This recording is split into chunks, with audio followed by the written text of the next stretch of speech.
Kita bicara politik luar negeri sekarang. Diplomasi luar negeri itu penting untuk memberi efek Indonesia, negara besar. Indonesia pemimpin G20 itu salah satu manuver yang benar. Sirkuit motor Mandalika misalnya, itu oke banget. Kalau perlu kita perbanyak lagi. Indonesia tuan rumah World Cup 2032 misalnya. Indonesia memiliki bursa tanah jarang. Indonesia memiliki bursa ikan laut. Dan puluhan gerakan untuk mempromosikan dan jurus mendominasi bertaraf internasional harus diprogramkan dan dibuat. Baik, kita membahas perpolitikan dunia lebih dalam lagi dengan beberapa pertanyaan yang harus kita jawab. Mungkinkah Taiwan dianeksasi atau diambil oleh Tiongkok di tahun ini? Atau apa efek digitalisasi currency atau cryptocurrency itu? Atau apa efek kekuasaan di tangan Kamala Harris di Amerika saat ini? Kita detailkan sekali lagi tentang Amerika dulu, baru Tiongkok, baru kita buat langkah praktisnya untuk Indonesia. Ingat peristiwa Lewinsky dengan Bill Clinton. Kalau lupa atau tidak tahu ya baca Wikipedia aja dulu deh. Intinya Bill Clinton diimpeach. Impeach, pencopotan jabatan Bill Clinton itu gagal, tapi kekuasaan Bill Clinton dicopot. Clinton tetap presiden, namun semua administratif White House ada di Al Gore, wakil presiden yang men-sign semua tugas-tugas negara.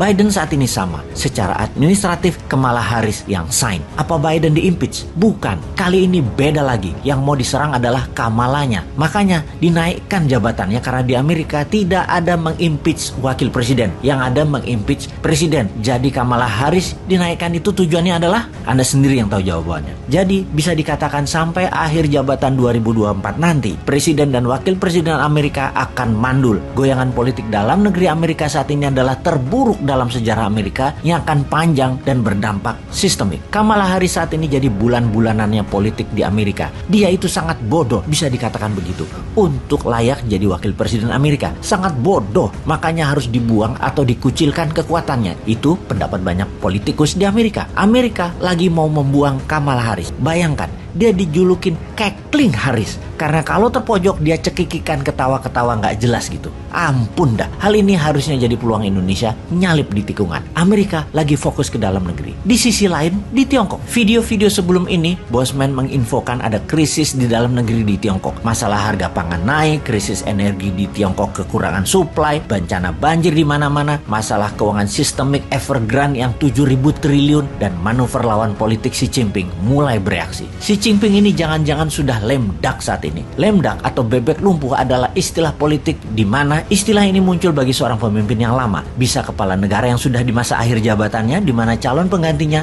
sudah ada, tinggal dilantik. Keputusan dan posisinya sudah kosong. Tidak ada lagi yang nurut dengan dirinya, termasuk staf khususnya. Hanya secara kemanusiaan saja, bukan secara jabatan dia dituruti. Kamala Harris ini sudah lemdak. Walau masih di Gedung Putih, dia sedang menunggu diimpeach. Xi Jinping jangan-jangan juga begitu. Kita sudah menginfokan bahwa Xi Jinping mengganti semua petinggi angkatan darat dan menangkap beberapa petinggi angkatan darat tersebut. Dunia intelijen dunia menduga akan ada kudeta oleh militer di Tiongkok, namun berhasil digagalkan. Lalu konglomerat KW2 banyak yang meninggalkan Tiongkok, pindah ke Singapura, Hong Kong, dan Amerika. Ada lebih 1.000 keluarga konglomerat Tiongkok KW2 pindah ke Singapura saat ini. Anda sahabat, kalau mau membeli Rolls Royce tidak akan tersedia, harus inden sampai 2 tahun karena semua dipesan konglo-konglo KW2 Tiongkok yang pindah ke Singapura. Mengapa mereka pindah? Mereka tertekan dengan kebijakan Xi Jinping. Secara politik, mentornya Xi Jinping yaitu Jiang Zemin dan rival beratnya Xi Jinping yaitu kelompok Hu Jintao mulai kasak-kusuk manuver di Politbiro PKC Partai Komunis Cina. Jadi kalau kita sederhanakan, ada 2 kelompok ekonomi besar di Tiongkok. BUMN Tiongkok kaki tangan organiknya PKC di bawah kendali Xi Jinping, dan kelompok pro